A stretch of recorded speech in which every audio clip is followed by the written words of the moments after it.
Bismillahirrahmanirrahim. Bapak Ibu Allah Subhanahu wa taala rahmati. Pertanyaan yang menarik sekali adalah amalan-amalan apakah yang bisa kita lakukan di malam-malam ganjil atau di malam-malam akhir di bulan Ramadan. Nabi SAW mengajarkan kepada kita yang pertama adalah memperbanyak doa. Nabi mengatakan, ketika engkau berada di 10 malam terakhir dan khususnya di malam ganjil, maka perbanyaklah meminta surga dan minta dijauhkan dari neraka. Makanya sering kita dengar pada saat di 10 malam terakhir ini kita membaca doa, Allahumma inna nas'aluka ridhaka wal jannah wa na'udzubika min sakhatika wan nar. Yang kedua, kata Nabi SAW, termasuk doa yang beliau ajarkan adalah bahwa ketika kita berada di malam ganjil untuk memperbanyak Allahumma innaka afuwun tuhibbul afwa fa'fu anna. Karena di malam itu kita memohon kepada Allah agar kita dibebaskan dari siksa api neraka. Intinya adalah yang pertama kita memperbanyak doa. Dan seperti yang sempat saya jelaskan bahwa karena malaikat di malam Lailatul Qadar itu berduyun-duyun datang ke dunia, dan dalam riwayatnya mereka berbondong-bondong untuk mencatat permohonan dari seorang hamba. Maka Bapak Ibu Allah Subhanahu wa taala rahmati, ya, di sini selain doa yang tadi sudah disampaikan oleh Nabi, kita juga bisa menyiapkan sebanyak-banyak doa. Saya pahami ya. Jadi selain doa minta surga dan dijauhkan dari neraka, sekali lagi karena malaikat akan mencatat apa yang kita minta, maka hadirin khotbah iman, kita siapkan doa yang sebanyak-banyaknya. Misalnya kita mulai, kira-kira saya ini mau minta apa? Karena hadirin khotbah iman rahimakumullah, kadang kalau udah saatnya itu bingung. Apalagi doa dalam bahasa Arab, misalnya maaf, nggak begitu banyak yang kita hafal. Udah Rabbana Atina udah berapa kali kita bolak-balik, apalagi ini doanya kan gitu ya. Mirip seperti orang yang tahu-tahu duduk di sampingnya orang kaya, kemudian nanya, kamu mau apa mas? Kan bulan depan minta handphone aja deh. Nah, kasih handphone katanya, berarti kita perlunya mau mobil. Sampai rumah baru bisa, kenapa nggak minta itu? Udah lewat Ramadan baru bilang, kenapa kita nggak minta sehat, minta ini ya. Jadi dari sekarang hadirin khotbah iman, makanya kalau kemarin yang berangkat haji saya ini kan, pada saat kita berada di Masjidil Haram, di Baitullah ya, jangan sungkan untuk meminta doa sebanyak-banyak. Doa buat kita itu kan macam-macam. Minta agar kita diberikan istiqomah, diberikan sehat, diberikan macam-macam itu buat kita. Belum setelah kita minta buat pasangan kita kan. Bagaimana agar istri kita atau suami kita begini-begini. Kita minta anak kita minta orang tua kita minta kakak kita, banyak. Jadi kembali bahwa intinya adalah yang pertama memperbanyak doa. Yang kedua, hadirin khotbah iman rahimakumullah, para ulama mengatakan memperbanyak amalan sunnah. Termasuk amalan sunnah ini kita sholat malam, kita baca Quran, bahkan sedekah sunnah. Sedekah sunnah itu artinya bukan saja yang zakat yang sudah kita tunaikan, ya. Misalnya sedekah, ya misalnya Bismillah kita masukin ke dalam handslide atau apa, ya dan lain sebagainya. Yang ketiga, hadirin khotbah iman rahimakumullah, termasuk yang dianjurkan di malam ganjil terus 10 malam terakhir adalah bagaimana kita membantu saudara kita. Bagaimana kita membantu saudara kita. Misalnya hadirin khotbah iman rahimakumullah, pada saat kita iktikaf ternyata ada saudara kita yang perlu apa, tidak mengapa kemudian kita keluar sementara untuk kemudian membantu dia. Atau mungkin hal yang kecil saja. Kadang ada di antara kita, waduh mana yang afdol nih, baca Quran atau ngebantu untuk nyiapin sahur misalnya. Itu kan di antara hal yang hadirin khotbah iman, itu juga jangan sampai kemudian kita kurang memahami bahwa itu juga bagian dari ibadah kalau niat kita adalah karena Allah Subhanahu wa taala. Jadi kembali hadirin khotbah iman rahimakumullah, ya, itulah yang dianjurkan kepada kita bahwa di malam-malam tersebut kita memaksimalkan dengan ibadah yang bervariasi, dari mulai doa, ibadah-ibadah sunnah maupun membantu saudara kita. Nah, hadirin khotal iman rahimakumullah, kembali ya. Yang keempat adalah kata para ulama, nasihat menasehati. Apa yang dimaksud nasihat menasehati? Karena bisa jadi di malam-malam itu bagi sebagian saudara kita beratnya luar biasa, ngantuk luar biasa. Maka kita ingatkan, Mas, jangan-jangan Lailatul Qadar nanti sampean rugi kalau nggak dapet. Nah, kita nasihatin, bukan kemudian biarin aneh doang yang dapet. Jangan begitu, emangnya surga kecil ya. Justru hadirin khotal iman rahimakumullah, disebutkan bahwa surga itu seluas langit dan bumi agar jangan sampai ada perasaan dari manusia, wah ketika orang lain masuk ke surga jadi sempit nih bagian aneh. Salah, emangnya kalau kayak di rumah, emangnya kayak di dunia. Kalau di dunia itu begitu. Jadi misalnya kapasitasnya adalah 100 orang, nambah 50 orang lagi, jangan deh sempit. Surga mah nggak begitu. Justru kalau kita ngajak yang lain, itu tidak akan terasa sempit. Jadi yang keempat, saling menasehati, termasuk menasehati bukan saja misalnya kalau lagi yang tadi kemudian kita ngomongin, tapi juga mungkin ada yang bercanda ya. Itu juga kan kadang namanya orang iktikaf lama nggak ketemu ya.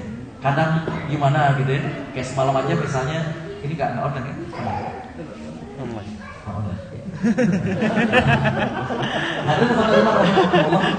maaf, kadang misalnya dalam ketika kita iktikaf kadang canda yang sampai kemudian misalnya bikin gimana gitu ya, misalnya apalah gitu ya, senyum dong, ini nasihatin orang mau nyalain heater nyuruhnya nggak senyum misalnya kan gitu kan, gitu itu kan suasana iktikaf jadinya gitu ya. Sabar kita iktikaf kan, jadi kan suasana ruhiyahnya kan kurang. Nah, itu kan perlu saling nasihati. Jadi kembali hadirin khotal iman rahimakumullah, saya masih ingat ketika dulu masa-masa awal iktikaf tahun 91-an ya, itu kan belum banyak masjid yang membuat iktikaf. Beberapa masjid pun dananya belum terlalu kuat. Jadi masjid-masjid yang mengadakan iktikaf itu biasanya ngasih nampan tuh Pak, ngasih nampan ke rumah-rumah. Jadi mereka yang bersedia memberikan makan sahur. Jadi misalnya rumah saya, misalnya 1 nampan, ya apa yang kita punya kita berikanlah, nasi dengan lauknya. Ya. Saya masih ingat nyamanya dulu masih kecil ya, namanya masih sanawiyahan. Jadi kalau udah pas mau 2 rakaat lagi itu kadang kita suka pirit, bukan? Ayam. Nah itu kita dinasihati tuh, sini deh. Zaman dulu masih begitu. Jadi kan karena kita makannya 1 nampan tuh sekitar 6 gitu ya. Jadi dipirit dulu sama kita. Kelopor gitu. Tapi dulu lagi masih sanawiyahan dan iktikaf belum sesemarak sekarang. Dana-dana dari masjid itu belum kuat sehingga kemudian masih swadaya dari masyarakat. Nah itu kita dinasihatin. Saya masih ingat, tapi cukup baik ya kita dinasihatin gitu ya. Karena orang lagi sholat kita miritin makan. Kembali itu diantara hal yang keempat, yaitu saling menasihati sehingga suasana iktikaf bisa lebih kondusif. Kalau tidak mungkin tidak akan terjaga. Termasuk saling menasihati mungkin kalau sudah cukup larut dan waktunya sebagian ada yang tidur nggak bisa dengan cahaya, kita ingatkan. Atau mungkin ada yang mengaji dengan suara yang lebih keras, bisa kita ingatkan. Intinya adalah suasana iktikaf itu bisa lebih kondusif. Ya. Wallahu a'lam. Cukup?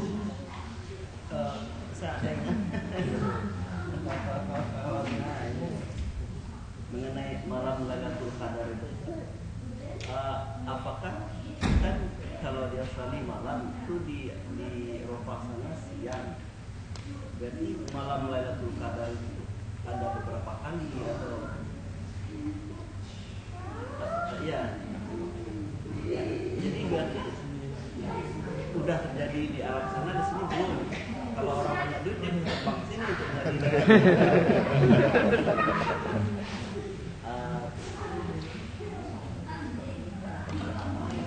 Lalu itu juga kalau memang sudah kemarin bisa kepada, tapi nggak ada lagi bisa.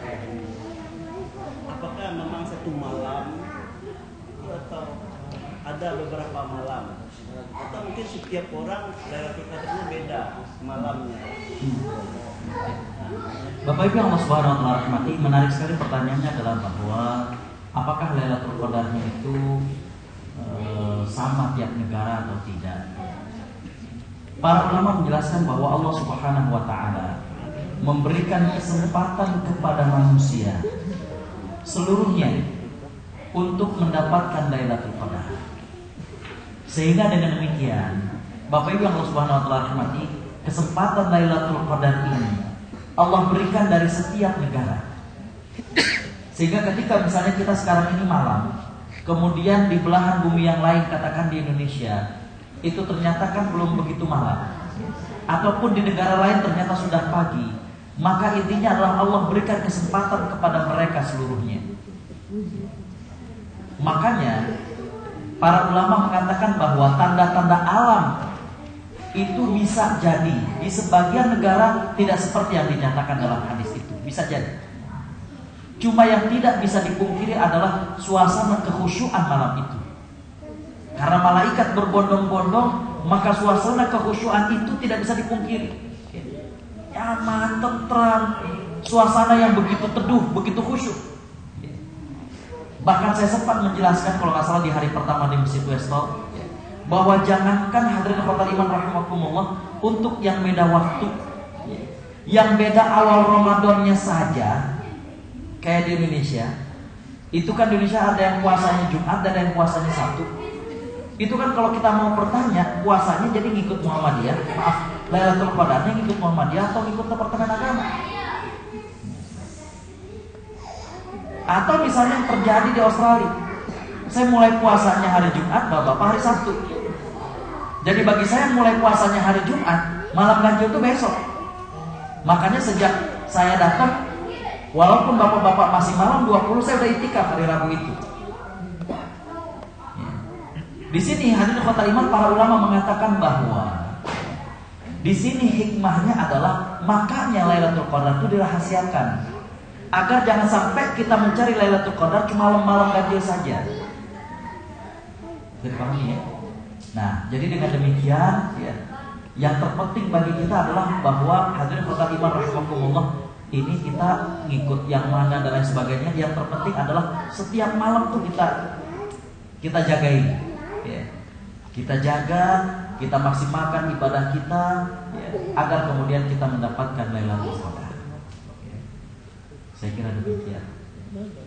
Dan ini juga sempat dibahas bahwa para wanita yang dalam keadaan berhalangan untuk melaksanakan ibadah di masjid, mereka juga tetap berpeluang untuk mendapatkan malam Lailatul Qadar.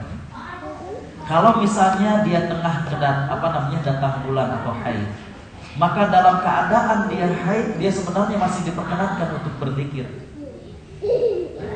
Dia masih diperkenankan untuk bersedekah. Dia masih terbuka peluang baginya, misalnya untuk menyiapkan makan sahur bagi suami dan orang yang iktikaf. Berkesempatan bagi dia untuk membangunkan anaknya dan beribadah. Ya. Jadi dengan demikian itu juga bentuk-bentuk ibadah di malam-malam itu. Dia hidupkan untuk ibadah kepada Allah Subhanahu wa taala. Jadi intinya Allah memberikan kesempatan seluruhnya. Jadi jangan sampai kemudian ada perasaan, aduh, kok datang bulannya pas 10 hari terakhir.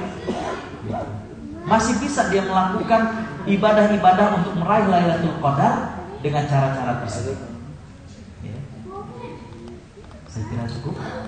Ya, sudah cukup larut. Bapak Ibu yang Allah Subhanahu wa taala rahmati. InsyaAllah kita akan istirahat dan nantinya kita akan qiyamul lail. Kita berada di malam ganjil. InsyaAllah nanti kita akan hidupkan malam dengan qiyamul lail dan mungkin sebagian ada yang baca Quran dan lain sebagainya. Kita tutup kajian kita pada malam hari ini dengan sama-sama baca istighfaratul majlis. Subhanallahumma wa bihamdik, asyhadu an la ilaha illa anta, astaghfiruka wa atubu ilaik. Assalamualaikum warahmatullahi wabarakatuh.